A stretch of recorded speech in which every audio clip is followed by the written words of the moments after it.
Muy bien. Estamos entonces, vamos a seguir.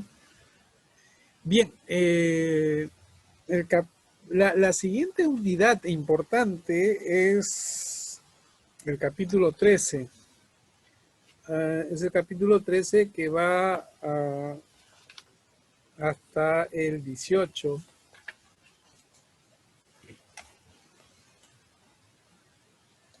Y aquí, en el caso de la Reina Valera del 95, le ha puesto las dos bestias.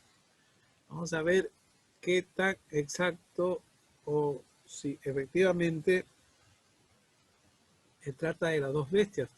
Fíjense, en la unidad anterior, este es una, evidentemente, hay dos, yo diría tres personajes aquí.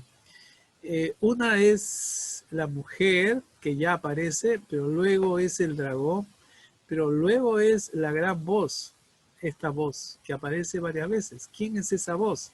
¿No?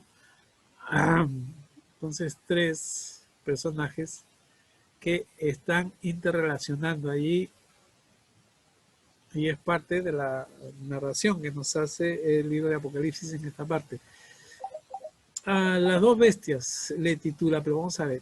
Entonces, comienza el versículo 1 del capítulo 13. ¿Ah? Con la bestia que tenía 7 cabezas y 10 cuernos. Ya lo hemos conocido por el 12, ¿no es cierto? El 12 ya 7 cabezas y 10 cuernos, incluso con las diademas. 7 cabezas y 10 cuernos. Ahora, nuevamente se reafirma que tiene 10 diademas.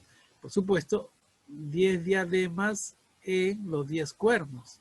Creo que acá eran 7, miren, aquí son 7 diademas. Si son 7 diademas, se supone que es para las 7 cabezas. Y acá es 10 diademas. Con esto resulta que tanto las cabezas como los cuernos tienen diademas. Pero más todavía, y sobre sus cabezas, nombres de blasfemia. Sí, dice nombres de blasfemia, no se dice aquí las blasfemias, serán 7 blasfemias, pues, ¿no? La bestia que vi era semejante, y aquí ya nuevamente la visión de Juan, que ya saben que en cualquier momento cambia lo que está viendo, porque es una visión libre realmente.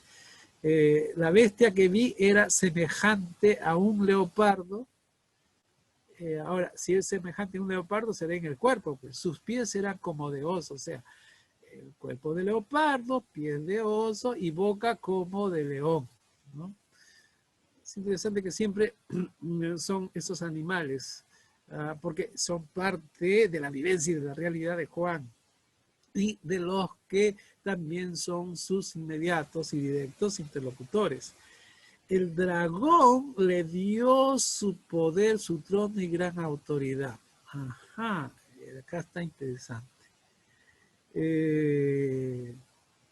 Aparece un personaje que es la bestia. Esta bestia sube del mar. Muy bien. Pero el dragón que ya está le da su poder. El dragón le da su poder a esta bestia que sube del mar, ¿no? Y vi una de sus cabezas como herida de muerte, pero su herida mortal fue sanada, ¿no? Aquí, tanto el dragón como la bestia son dos personajes, vamos a ponerlo como personajes, no necesariamente que son personas, sino que intervienen en la acción, ¿no? Uno tiene las diademas en las cabezas y el otro tiene las diademas en los cuernos. Es interesante esto. El dragón vi una de sus cabezas como herida de muerte, la bestia, ¿no? Pero su herida mortal fue sanada, y esto es lo que ha confundido históricamente a los que han tratado de interpretar, porque si la herida, pues su herida fue sanada, si es tercera persona y se pone ahí, fue sanada, ¿quién sanó? ¿Quién no sanó? Fue sanada. Otras veces cuando se habla de tercera persona es la intervención de Dios. Aquí puede ser que no sea la intervención de Dios, pero por la forma de redacción es que has sanado divinamente. Lo dejamos ahí. Toda la tierra se maravilló en pos de la bestia. Ajá, fue sanada y se maravilló. Algunos han hablado y han dicho a través de los comentarios que se han hecho al libro de Apocalipsis, es que precisamente el anticristo, y ya estamos poniendo otro personaje que viene de otra parte del Apocalipsis, ¿no? Vendrá con señales, ¿no? Y todos se van a maravillar. Ahora, toda la tierra se maravilló en pos de la bestia, de esta bestia. Y adoraron al dragón que había dado autoridad a la bestia, y adoraron a la bestia. Y ahí están las dos bestias, ¿ves? Acá no ponen dragón y bestia, sino acá ponen dos bestias, ¿sí? Y adorar a la bestia diciendo, ¿quién como la bestia y quién podrá luchar contra ella? Es decir, es una bestia que tiene poderes, que se sana, en fin, ¿no? Es diferente y tiene autoridad. Ahora, también a esta bestia, se está hablando de esta bestia, se escribe la redacción, lo que se dice en la redacción acá es sobre la bestia. También se le dio boca que hablaba arrogancia y blasfemia. Es decir, buena lengua, buena labia, buen discurso, discurso que convence. Y se le dio autoridad para actuar por 42 meses, nuevamente los 3 años y medio. Y abrió su boca para blasfemar contra Dios, para blasfemar de su nombre, de su tabernáculo y de los que habitan en el cielo. ¿Cómo es esta blasfemia? Se le permitió hacer guerra contra los santos. Cuando dice se le permitió, nuevamente, ¿quién le permite? ¿No? Se le dio boca. ¿Quién le da boca? Se le dio autoridad. ¿Quién le dio autoridad? Bueno, algunos dicen que no es Dios quien le da, sino es el poder del mal, ¿no? Es el dragón, es el diablo, la bestia. Pero eso quiere decir que no tiene el poder por sí mismo, sino se lo da. Se le permite hacer guerra contra los santos y vencerlos. También se le dio nuevamente, se le dio autoridad sobre toda tribu, pueblo, lengua y nación. Muy interesante aquí, porque esto es como decir todo el mundo conocido, pero ya en términos de los pueblos propios, con sus costumbres, su cultura, sus etnias. Aquí nación es etnia, me parece, ¿no? Es decir, tiene gran aceptación, pero es lo que ve, es lo que está viendo. Pero eso que está viendo Juan está refrendado, reflejado en la sociedad de la cual participa Juan. Recuerden que Juan está confinado, ¿no? Está recluido en una isla que es la que se utilizaba para recluir, por diferentes razones, la autoridad del imperio. Ahora, la adoraron todos los habitantes de la tierra cuyos nombres no estaban escritos desde el principio del mundo en el libro de la vida. Y acá el libro de la vida del Cordero que fue inmolado, ¿no? Y este libro de la vida juega un papel muy importante y luego también después. Y nuevamente la expresión que ya lo hemos visto de alguna manera, cuando se termina la carta a cada una de la iglesia, el que entiende, entiende, el que tiene oídos, que tenga oídos, ¿no? Y ¿qué se debe entender acá? Que si alguno lleva en cautividad a cautividad, si alguno lleva en cautividad, Si a cautividad irá. Si alguno mata espada, a espada será muerto. Es como una expresión sapiencial. Aquí está la perseverancia y la fe de los santos. Parece que este es un ánimo a los cristianos, a los creyentes, para seguir adelante. Bien, esto es lo que vio de las dos bestias.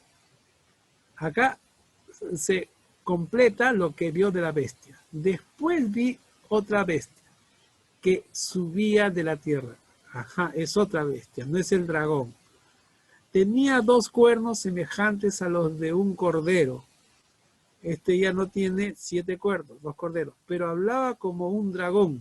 Nuevamente la expresión, la referencia al dragón.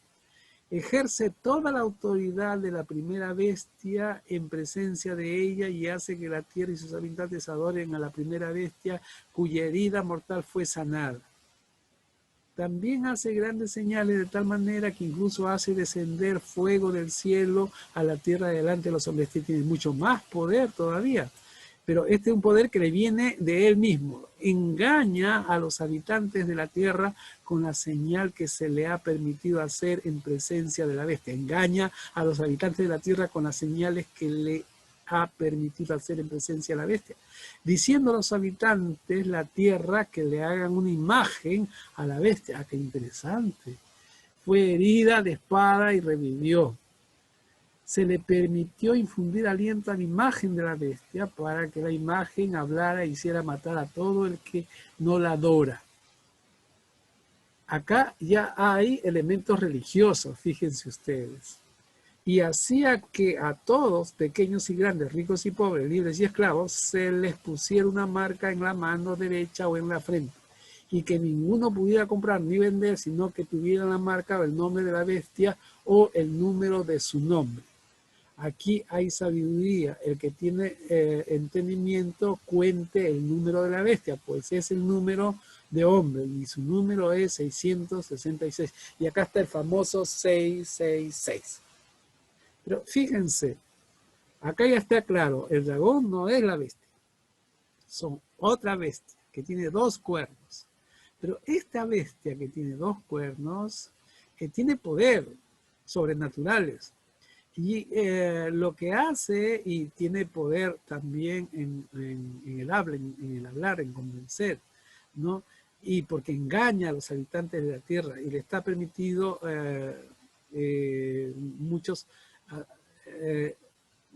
influir en la tierra, ¿no? Y se le permite hacer una imagen a la bestia, ¿no? Que los habitantes que le hagan una imagen a la bestia. ¿A cuál bestia? A la bestia anterior, esa que fue herida y que sanó, y que adoren a la primera bestia. Se le permitió infundir aliento a la imagen de la bestia, y hacía todo, y todos deberían hacer. Ahora, ¿cuál ha sido la interpretación del consenso? Acá hay un triunvirato. ¿Qué significa un triunvirato? Que son 3 personajes. Es el dragón, es la bestia que tiene 7 cabezas y 10 cuernos. Es el dragón primero. En segundo lugar, es la bestia que sube del mar, ¿no? Que tiene 7 cabezas y 10 cuernos, como el dragón. Solamente que este tiene 10 diademas, ¿sí? Esta es la primera bestia, es la bestia que se sana, es la bestia que tiene poder en el habla, es la bestia que está bien posesionado, que tiene autoridad. Surge la segunda bestia, ¿no? Y esta bestia hace que adoren la imagen de la otra bestia, también tiene poderes. Es el que pide que adoren a la primera y es el que tiene poder, es el que manda a todo, grande, pequeño, rico, pobre, en fin, que sean marcados o que lleven una señal en la frente para que ninguno pueda comprar, y ustedes ya saben. Pero está el dragón, entonces está el dragón, está la primera bestia y está esta bestia. Ahora, si lo ponemos en términos incluso religiosos y geopolíticos y lo que se ha dado en la historia, es que para muchos, como que la primera bestia es el emperador, ¿no? Y la segunda bestia no está identificada, pero es un personaje religioso. Este personaje religioso que hace que adoren, que convence para que se hagan imagen, y esto ha sido muy característico, muy propio de la época, y incluso ahora mismo también se puede identificar, ¿no? Es una especie de sacerdote, una especie de profeta, de el que tiene más poder, que en este caso es la autoridad, aquí el emperador, porque se creía Dios también. Ahora, ¿y quién es el dragón? El dragón vendría a ser el ser mitológico, es decir, el diablo, el Satanás que le da esa fuerza, ese poder, a quien, por supuesto, está más allá del emperador, a quien adoran también. Y hay quienes lo han correspondido con el Padre, el Hijo y el Espíritu Santo, es decir, con la Trinidad cristiana, digamos así, ¿no? Para lograr sus objetivos. Ahora, todo esto es una visión. Y entonces, lo que va a pasar es que va a haber una lucha. Ahora, más se ha concentrado en donde hay sabiduría. El que tiene entendimiento cuente el número de la bestia. Y el número de la bestia básicamente ha sido para identificar a esa bestia. ¿Quién es esa bestia? Y en el tiempo del primer siglo, en fin, se han hablado de Domiciano, de Nerón y los demás que vienen después, pero en todos los tiempos también, ¿no?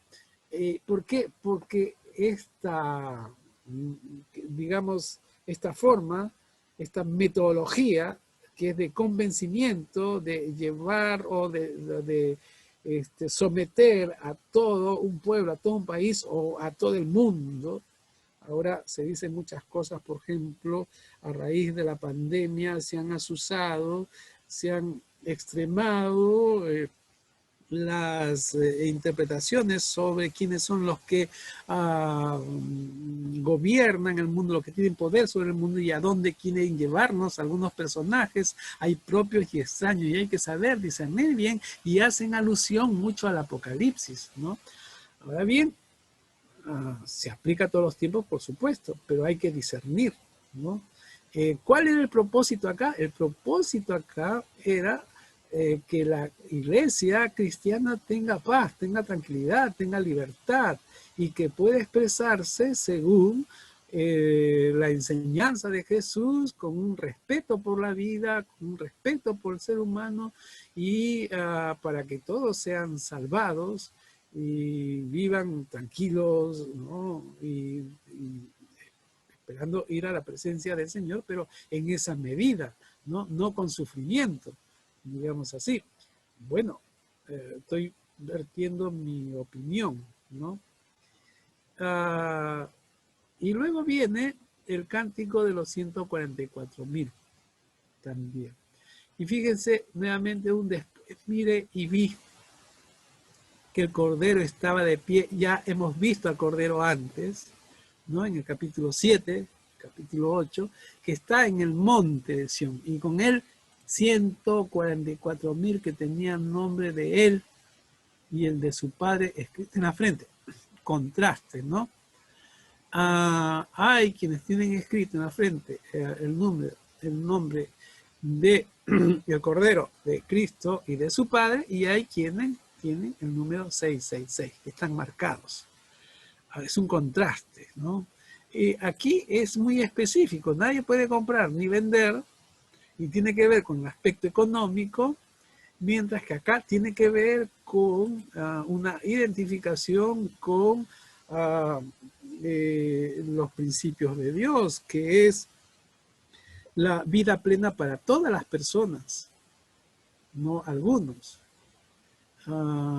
Y luego dice el relato, expresando la visión de Juan, oí, y acá nuevamente oí, y aquí nuevamente la voz, viendo la voz de los cielos, gran voz, sino voz, que era como de mientras que tocaban sus arpas, cantaban un cántico nuevo dentro del trono y delante de los 4 seres vivientes. ¿Se acuerdan? Los 4 seres vivientes en el inicio, en el capítulo 4, aparecen acá. Ya aparecieron los 24 ancianos, ahora aparecen los 4 seres vivientes que tenían apariencia de león, apariencia de buey, apariencia de águila y apariencia del ser humano con 6 alas, con 3 pares de alas, o sea, 6 alas, y ojos adentro y afuera, ¿se acuerdan? ¿No? Y de los ancianos. Nadie podía aprender el cántico sino aquellos 144.000 que fueron redimidos entre los de la tierra. Estos son los que no se han contaminado con mujeres, que pues son vírgenes, son los que siguen al Cordero por doquiera que va. Es discutible los 144.000. Acá se supondrían que no hay mujeres acá en estos 144.000, pero puede ser que signifique el conjunto de todos los cristianos, también con sus familias. Recuerden que aquí hay un patriarcalismo aceptado, ¿no? Las mujeres no tienen derecho, pero están integradas. En los cristianos sí, todos son iguales, pero las leyes vigentes, como bien en comunidad, tienen que decir de tal forma que se entienda, ¿no? Así se puede entender para que el mensaje sea aquí que se está incluyendo también a las mujeres. Estos 144.000 para muchos ya está comprendido, es un número no exhaustivo, es decir, no es un número preciso, es un número simbólico. Es 12 por 12 por 1000, ¿no? Son los que siguen al Cordero por donde quiera que va, a Cristo. Estos fueron redimidos de entre los hombres como primicias para Dios, para el Cordero. En sus bocas no fue hallada mentira, pues sin mancha delante del trono de Dios. Habría que hacer ahí una precisión, pero estos 144.000 nada tiene que ver con 144.000 que previamente ya han sido predestinados y en número de 144.000. Para nada. No, no es un lenguaje narrativo que se puede entender como la expresión específica y precisa que se está refiriendo a 144.000 hombres, personas hombres, para nada. Y luego viene el mensaje de los 3 ángeles, porque acá se presentan 3 ángeles.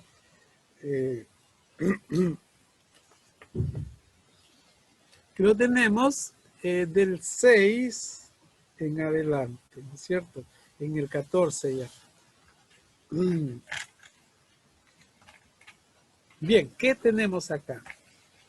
En medio del cielo vi volar otro ángel. Recuerden que hay libertad para Juan en cuanto a su visión, que tenía el evangelio eterno para predicarlo a los habitantes de la tierra. Y toda nación, tribu, lengua, pueblo, ya se ha dicho que toda nación, tribu, pueblo tienen que someterse, y nuevamente aquí, y la mención de todo pueblo, nación, tribu, lengua, pueblo, se menciona varias veces. Se vuelve a repetir para dejar claro que se refiere a todo lo conocido y que no hay diferencia entre cultura, no hay diferencia entre raza, no hay diferencia incluso en religión. Decía a gran voz: temed a Dios y dadle gloria, porque la hora de su juicio ha llegado. Adorad a aquel que hizo el cielo y la tierra, el mar y la fuente. Esta expresión de temer a Dios, adorarle, hizo los cielos y la tierra, también se repite varias veces y es repetitivo en el Apocalipsis. Otro ángel lo siguió diciendo. Entonces van apareciendo los ángeles. Me vio del cielo, vi volar otro ángel. Y otro ángel diciendo: ha caído Babilonia, la gran ciudad, porque he hecho beber todas las naciones del vino furor de sus fornicaciones. Un tercer ángel, entonces acá está el primero, este es el segundo. El tercero no dice acá el primer ángel, tampoco en el segundo ángel, sino en el tercero. Entonces se supone que está el primero, el segundo y el tercero. El tercero lo siguió diciendo a gran voz: si alguno adora a la bestia, del cual ya se ha hablado antes, a su imagen, ya se ha hablado antes, y recibe la marca en su frente, ya la marca también se ha hablado, o en la mano, acá es donde se habla de la mano, él también beberá del vino de la ira de Dios, que ha sido vaciado puro en el cáliz de su ira y será atormentado con fuego y azufre delante de los santos ángeles del Cordero. En realidad, aquí no tiene que ver con una especie de castigo a un cristiano por tener la actitud de adorar a la bestia, sino lo que significa adorar a la bestia, es transgredir los principios de Dios. Es decir, en realidad quien adora a la bestia es porque ya ha renunciado a la humanidad, es decir, a creer en Dios. Y el humo de su tormento sube por los siglos de los siglos, más todavía, respecto al castigo, no tiene reposo de día ni de noche los que adoran a la bestia y su imagen, ni nadie que reciba la marca de su nombre. Y entonces, nuevamente, un ánimo, aquí está la perseverancia de los santos, los que guardan los mandamientos de Dios y la fe de Jesús. Es el ánimo que se da a la iglesia de su tiempo. Y oí una voz que me decía desde el cielo, escribe, bienaventurados de aquí en adelante, los muertos que mueren en el Señor. Sí, dice el Espíritu, descansarán de sus trabajos porque sus obras con ellos siguen, ¿no?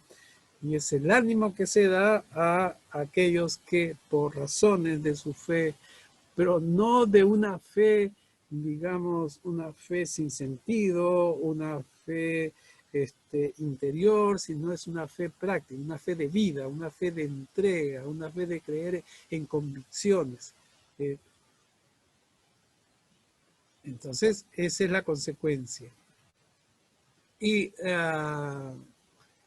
nuevamente siguen los ángeles. La tierra es cegada, ¿no? Bueno, miré y vi una nube blanca sentada sobre la nube, una semejante a hijo del hombre, que llevaba en la cabeza una corona de oro y la mano una hoz aguda. Lo hemos visto en el PPT que presentó José Cuya. Y otro ángel salió del templo gritando a gran voz al que estaba sentado sobre la nube: mete tu hoz y ciega, porque la hora de cegar ha llegado, pues la miel de la tierra está madura. El que estaba sentado sobre la nube metió su hoz en la tierra y la tierra fue cegada. La tierra fue cegada. Entonces el cumplimiento, ahora con los ángeles. Y nuevamente otro ángel con la hoz, otro ángel que tenía el poder sobre el fuego, y otro ángel que metió su hoz en la tierra y vendimió la viña de la tierra y echó las uvas en el gran lagar de la ira de Dios. El lagar fue pisado fuera de la ciudad y del lagar salió sangre que llegó hasta los frenos de los caballos, una extensión de 1600 estadios. Tiene su significado, pero está reafirmando lo que se dice antes, ¿no es cierto? Ahí lo tenemos. Vienen las siete copas, los ángeles con los y las plagas posteriores, ¿no? Nuevamente intervienen ángeles, se hace mención a los seres vivientes y se presentan las copas y los ángeles, ¿no? Son los ángeles que derraman la copa y la ira de Dios. Es el derramamiento de la copa. Entonces, vino, en el primer derramamiento, vino úlceras malignas y pestilentes. En el segundo derramamiento sobre el lugar, se murió todo ser viviente del mar. En el tercer derramamiento de la copa, las fuentes de las aguas se convirtieron en sangre. Se han dado cuenta que mucho hay de convertirse en sangre, y ya antes también se ha visto para las trompetas, pero oí de un ángel que el ángel de las aguas decía: justo eres, Señor, el que eres y el que serás, el santo, porque has juzgado estas cosas, por cuanto derramaron la sangre de los santos y los profetas, también tú le has dado beber sangre, pues se lo merecen. Es decir, nuevamente una referencia a una loa a Dios, una adoración a Dios, pero un reconocimiento de los que han caído por causa del testimonio de Jesucristo, que es un ánimo a la iglesia del tiempo de Juan. Ciertamente, Señor, también oí a otro. Se supone que a un ángel que desde el altar decía: Señor Dios Todopoderoso, tus juicios son verdaderos y justos. Luego el cuarto ángel que derrama la copa sobre el sol, los hombres fueron quemados. El quinto ángel que derrama sus copas sobre el trono de la bestia y su reino y las cubrió de tiniebla, ¿no? El sexto ángel que derramó su copa sobre el gran río Éufrates y el agua de esta se secó. El Éufrates sabemos que es muy importante para la Mesopotamia, es el río muy largo, ciertamente caudaloso en algunas partes. Y todavía falta la séptima copa, pero al estilo del Apocalipsis se dan 6 seguidos y el séptimo se queda después y a veces se explaya más. El séptimo ángel derramó su copa por el aire y salió una gran voz del santuario del cielo desde el trono que decía: ya está hecho. Entonces nuevamente hubieron relámpagos, voces, truenos, un temblor, un terremoto, ¿no? Y la gran ciudad se dividió en 3 partes y la ciudad de las naciones cayeron. La gran Babilonia vino a memoria delante de Dios para dar el cáliz del vino del ardor de su ira, y toda isla huyó y los montes ya no fueron hallados, es decir, destrucción total. Del cielo cayó sobre los hombres un enorme granizo como del peso de un talento, o sea, muy fuerte, y los hombres blasfemaron contra Dios por la plaga del granizo, porque su plaga fue sumamente grande. Ahora bien, todo esto es la visión de Juan. Pero es la visión de Juan contextual, es decir, para su momento y para su tiempo, que nuevamente decimos no quita para nuestro tiempo y para todos los tiempos, porque todos los tiempos el comportamiento de los seres humanos es el mismo, ¿no?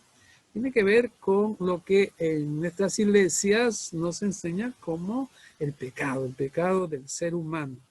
Y por supuesto hay que seguir santificándose, perseverando para no decaer.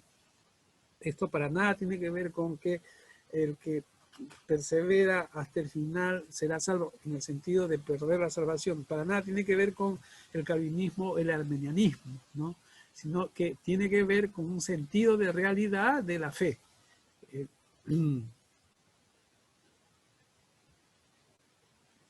Y hasta ahí hemos llegado. ¿Alguna pregunta, alguna inquietud?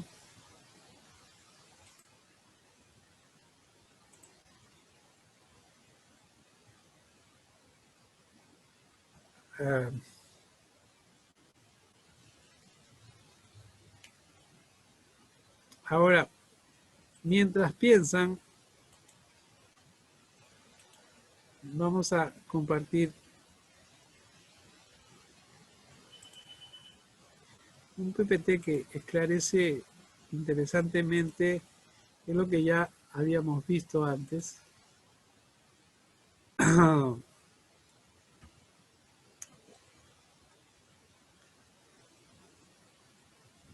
Son pinturas de la Edad Media, pero por ser muy meticulosa, en donde se ha empleado mucho tiempo y se ha pensado, y es una interpretación realmente, ¿no?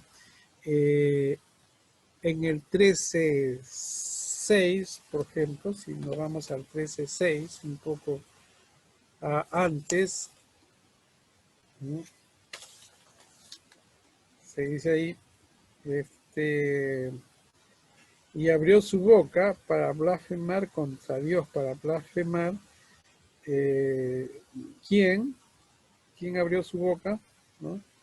Es el dragón, perdón, la bestia. Esta bestia.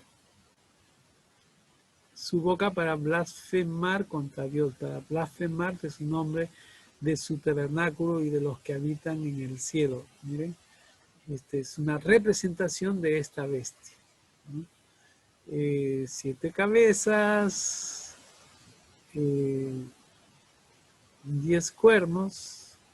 Es muy difícil ver en qué cuernos van doble para que se cumpla 10 cuernos, pero y la gran cola, miren ahí la cola. Y de alguien sentado, no necesariamente es mujer.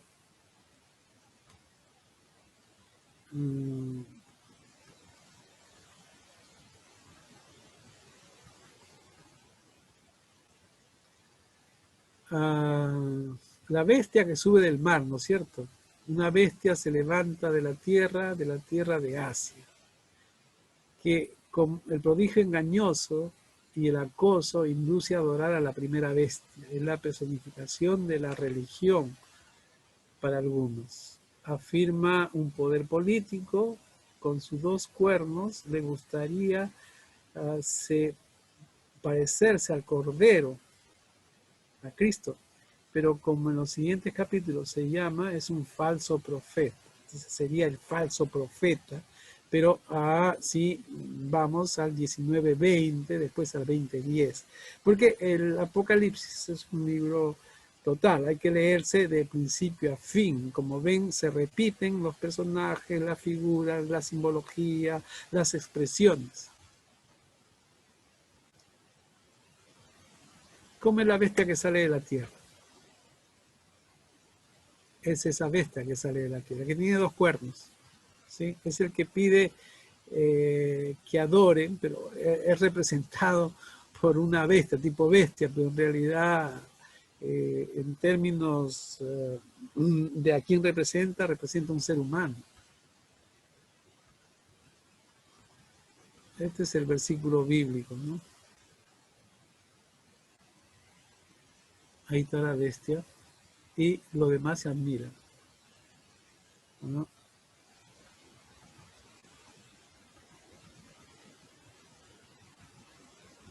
Este es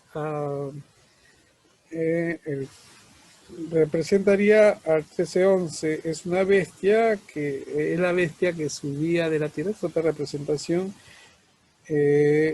porque a través del tiempo se han hecho varias representaciones. Nada más saqué esto para que vean que hay otra representación. Esta es otra representación, miren, ¿no? 2 cuernos a través del tiempo.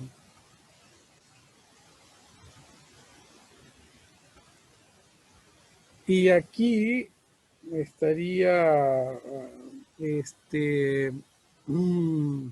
expresándose la autoridad que tiene, ¿no? Versículo 12, ejerce toda la autoridad de la primera bestia en presencia de ella. Acá están las 2 bestias, ¿ves?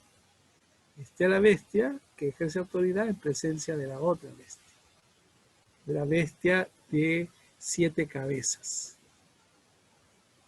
Este es un cuadro, una pintura de Albrecht Dürer.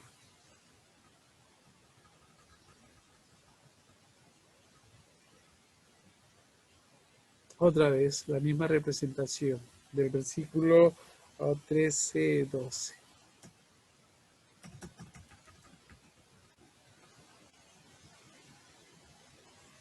No se ve muy bien ahí. Es una bestia que seduce a todos. Miren cómo la representación se pone a la bestia tipo animal y seduce a los príncipes, a los reyes, a los que están en autoridad. ¿Qué sería? Se le permitió infundir aliento a la imagen de la bestia para que la imagen hablara e hicieran matar a todos los que no la adoran. ¿No? ¿Sí?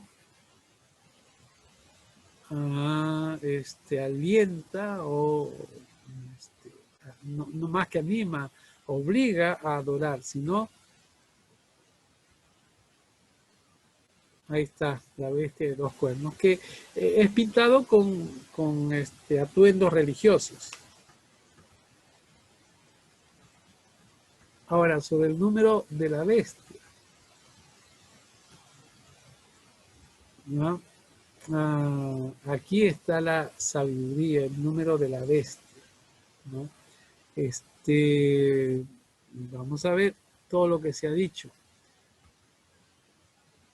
Este es un manuscrito, es un papiro, el papiro 115 de los siglos 3 a 4, ¿no? En donde no aparece 666, sino aparece 616, y en letras griegas.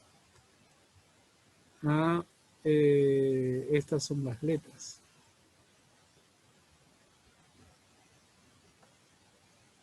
Hay varias interpretaciones sobre el 666. Se han hecho una serie de intentos, ¿no?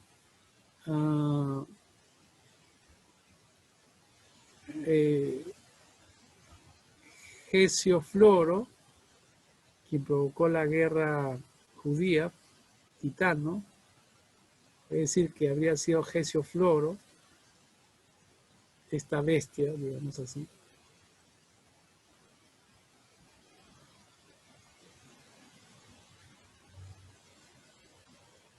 En la Edad Media, fin de la Edad Media, 1830, 1837,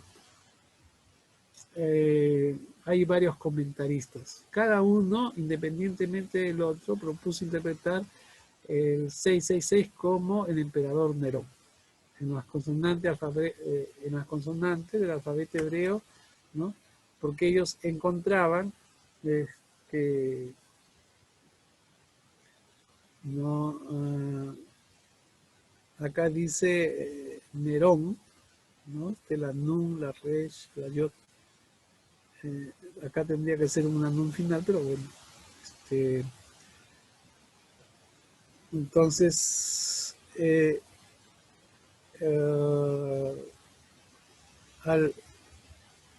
este es como decir emperador Nerón. Entonces, sumando el significado de cada número tiene cada letra está asignada a un número, entonces se le ha sacado así, ¿no?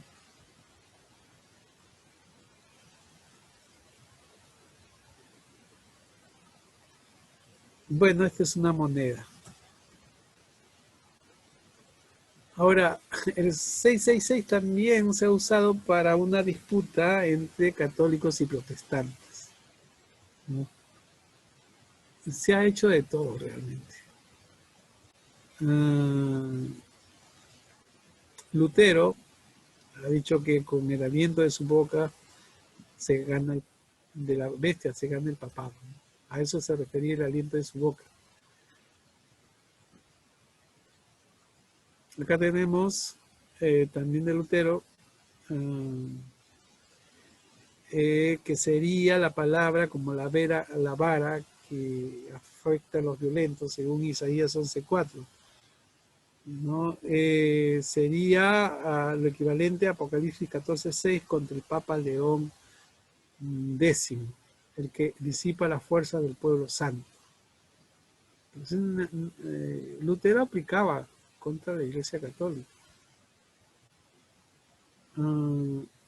Lucas Cranach, un colaborador de Lutero, pintó como bestia que se hace adorar una papisa. Eso es lo que vimos, ¿no? Ahí está. Y él mismo lo pintó. También Lucas Cranach, algunas visiones de la prostituta con la tierra que es adorada.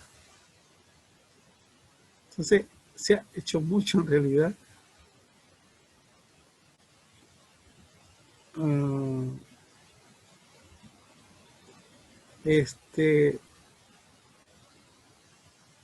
Y los católicos, como nuestra iglesia romana, en su forma esencial que será condenado, ¿no? Así dice Lutero.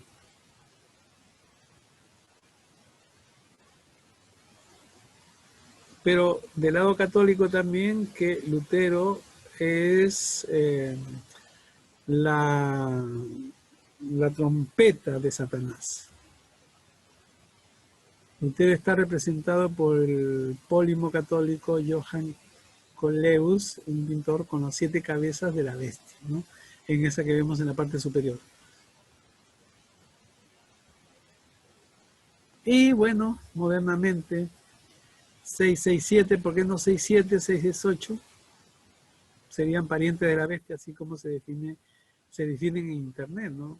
El número de la bestia conectado con fuego también sale. Y el número 66 se ha vuelto popular, ¿no? Incluso polos con 666. Y había un predicador que salió de las canteras evangélicas a que su predicamento era que él era anticristo, y entonces el 666 es una manera de protestar con una iglesia floja, una iglesia que hace rato ha dejado los principios de la cristiandad, digamos, ¿no? Y que no es severa, pero este movimiento era muy relajado realmente. Y ahí tenemos, ¿no? Se pintaban en el brazo, en la muñeca, o como estén los dedos. O bueno, ya ustedes saben que hay de todo. Entonces, decimos que a pesar de las muchas actuaciones brillantes para encontrar el 6-6, no todo es llegar al fracaso. No se sabe, se puede hacer el cálculo en griego, en hebreo o en latín, ¿no? Por cada letra de ese nombre, lo desconocido está en el poder.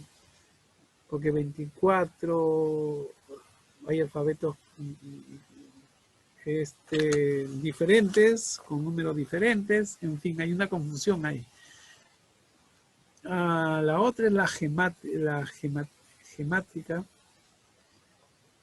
gematría, perdón.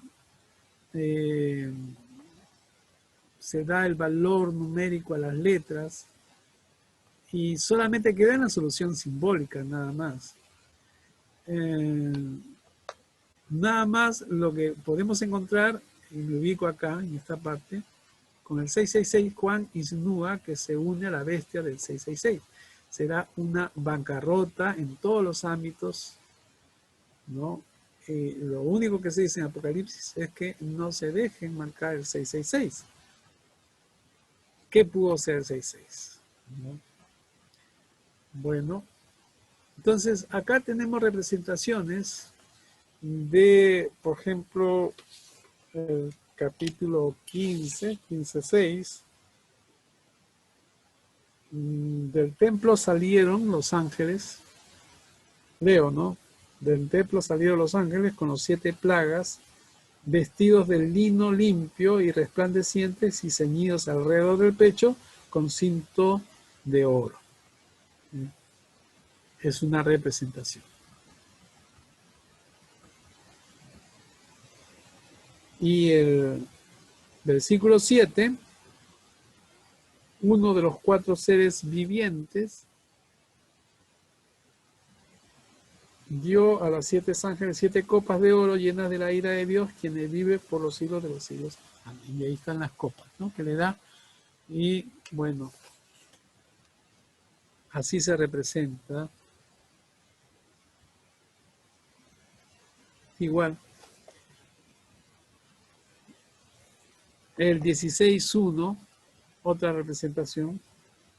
Entonces oí desde el templo una gran voz que decía a los 7 ángeles, id y derramad sobre la tierra las 7 copas de la ira de Dios. Y ahí está, se está derramando, como verán ustedes.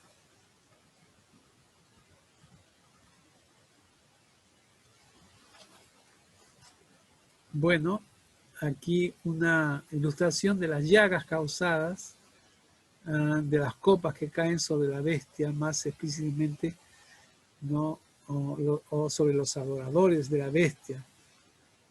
la quinta copa vierte en el trono, en la bestia, al reinado y a los súbditos también, se dice, de las copas derramadas por los ángeles. Aquí una representación del ángel primero que derramó la copa sobre la tierra. Ven ahí, no es copa, parece una botella de las antiguas, una cerámica. Derrama la copa sobre la tierra y vino una úlcera maligna y pestilente sobre los hombres que tenían la manera de la bestia que adoraban su imagen. Ve más representaciones sobre las copas que son derramadas, ¿no? En todos los tiempos se ha representado.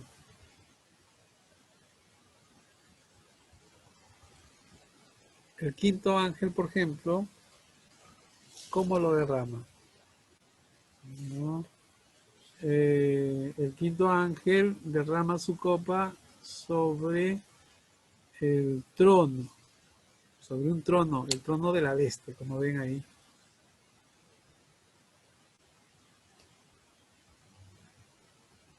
Y sobre el reino. Entonces hay un endurecimiento en el proceso del derramado de las copas. El cuarto ángel vertió su copa a los hombres que blasfemaban el nombre de Dios, que tienen tales flagelos en su poder, en lugar de arrepentirse. ¿Cierto? El quinto ángel vierte su copa ya en los hombres. Y se muerden la lengua del dolor, y dice que blasfeman contra Dios debido a los dolores, a sus heridas, en lugar de arrepentirse de sus acciones, que parece el comportamiento humano. Para Dios lo que queda es la intervención judicial, entonces eso es lo que vemos, ¿no? Entonces, ¿cuál es el contenido teológico? Acá lo voy a, para vernos.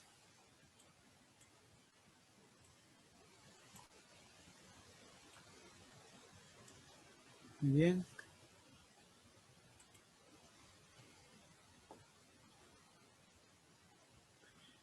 ¿Qué tenemos entonces?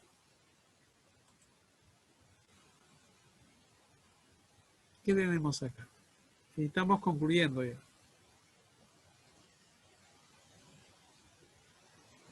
Hablemos del contenido teológico entonces. Hemos visto desde el 8, ¿no? Vimos del 8 al 11, luego del 11 al 16. Bueno, de lo que se trata es de la aplicación medicinal contra la idolatría, ¿no? Lo que prima es: no tendrás otros dioses fuera de mí. Ese es el mensaje. Incluso el texto restante, la imagen, por ejemplo, del que se siente en el trono adorando, ¿no? En muchas liturgias. O sea, por la liturgia no significa que se adora a Dios. El Apocalipsis, entonces, ayuda al lector a preguntarse: ¿quién realmente es el Señor del mundo y de la historia?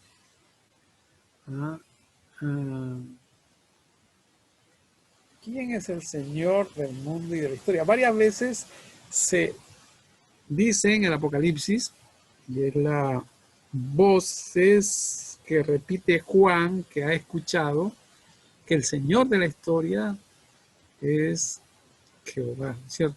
Es el Señor.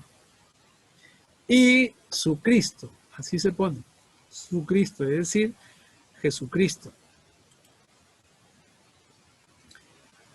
Ahora, en el Apocalipsis 10 y 11, capítulo 10, capítulo 11, hay una invitación al testimonio de la profecía contra las adoraciones indebidas y blasfemias, ¿no?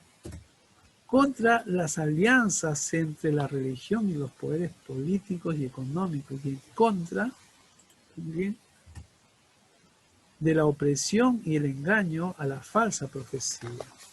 Ya estamos sacando las conclusiones, porque este es el mensaje que da el libro de Apocalipsis para su tiempo, pero que lo da también para nosotros y para todos los tiempos, ¿no? Y a pesar de los ataques contra las estrellas, hoy contra los manantiales, contra el aire, contra la tierra, contra el mar, que se ven en las trompetas, ¿no? El Apocalipsis no es un libro antiecológico, porque parecería que se ataca a la naturaleza. El verdadero objetivo, ¿no?, de los males son contra la idolatría de ídolos, de demonios y las estatuas de las bestias en realidad. Entonces se vale de ese lenguaje de los fenómenos naturales. El Apocalipsis es un libro anti-idolátrico, un libro que invita a la conversión y la adoración del Dios viviente en contraposición de lo que hay en nuestro mundo. En realidad, ¿cómo nos ayuda la fe cristiana a vivir en nuestro mundo? ¿No? A ver, les pregunto a usted, ¿qué males encuentran ustedes en nuestro mundo? Para dialogar un poco, para no estar en un monólogo, ¿sí? ¿Qué males hay en nuestro mundo en el que el libro de Apocalipsis, leído así, interpretado así, nos ayuda? Esa es una pregunta. ¿Qué pueden decir?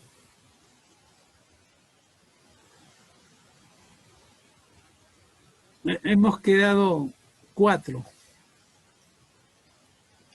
Pues no.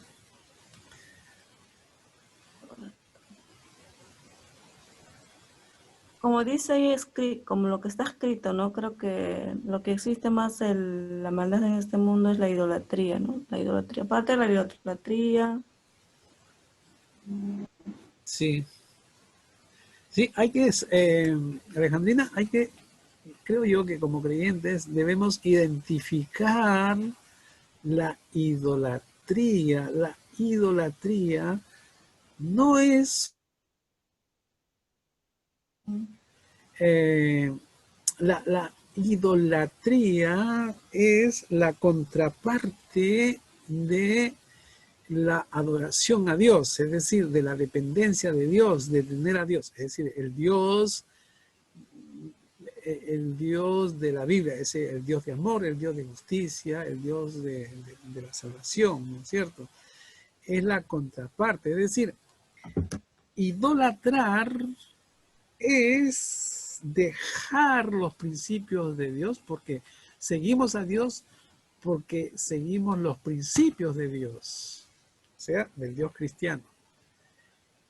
Al ser idolátricos, por decir, al idolatrar, nos alejamos del principio de Dios. Pero no solamente nos alejamos de los principios de Dios, sino que vamos en contra de Dios. Y ese es el tema apocalíptico. Ahora, en la época del Apocalipsis, cuando se gesta el Apocalipsis, en la época de Juan en la isla de Patmos, y la época en donde se redacta este escrito, no es una época en la que hay cristianos que luchan por la vida, pero la vida en comunidad, una vida buena para todos. Ellos no quieren para sí nada más, pero que van en contra de esos valores de ese imperio.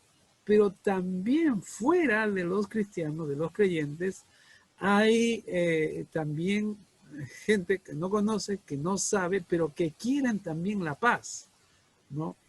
Entonces, estar en Dios en ese momento, en ese tiempo, es adorar a un Dios de la libertad, a un Dios de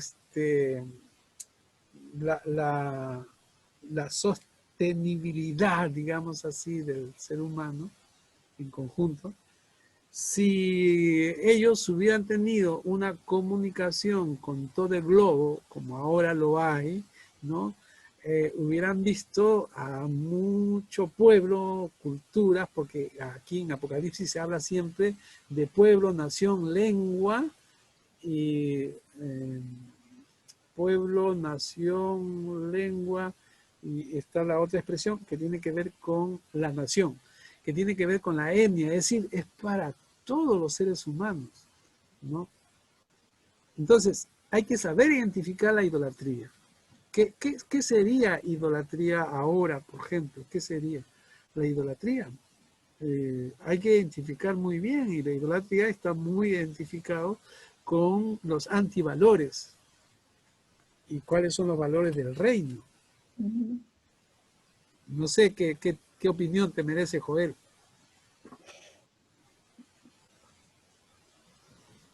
Sí, pastor, usted decía, ¿no? Justamente lo que ahora están idolatrando en el mundo es la ideología de género,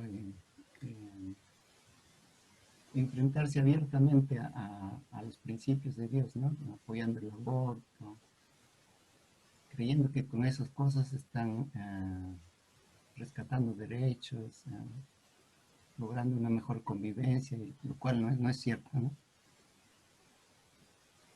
Esa es mi opinión. Bien, hay que identificar muy bien los principios de Dios. Y esa es nuestra tarea realmente como creyentes en Jesucristo y también como líderes, ¿no? Gracias.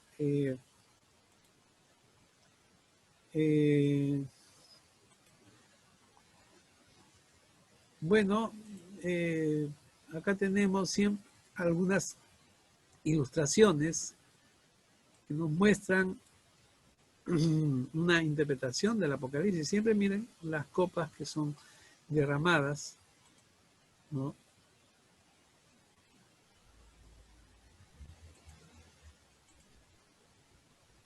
Bueno, y ahí hemos terminado. Muy bien. Voy a dejar de compartir. La siguiente semana tenemos del 16 al 20, ¿no?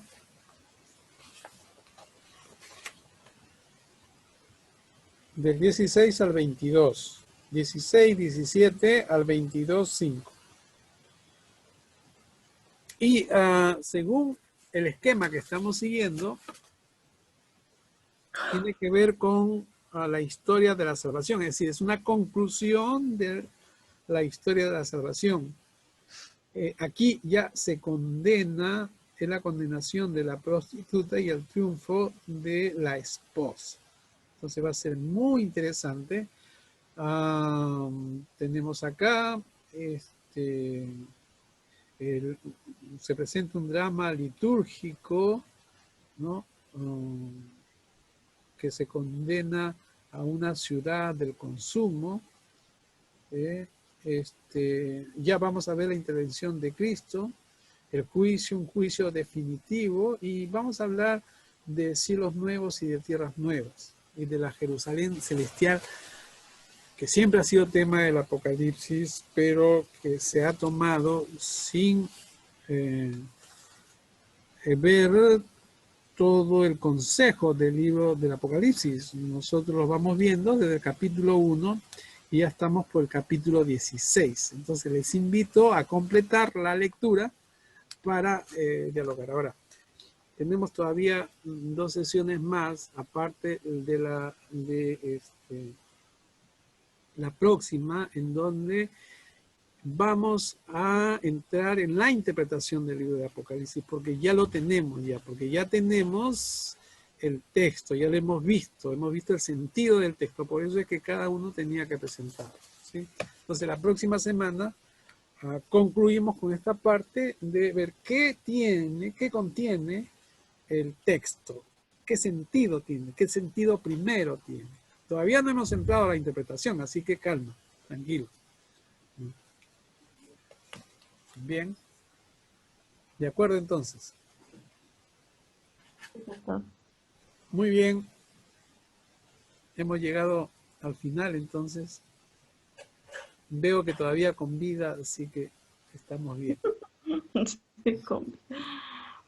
Bien, gracias entonces. Hasta luego. Dios le bendiga. Y tienen que preparar lo que hicieron, tienen que prepararlo con los textos bíblicos. No me he olvidado, me lo tienen que presentar bien, ¿no? ¿Qué pasa?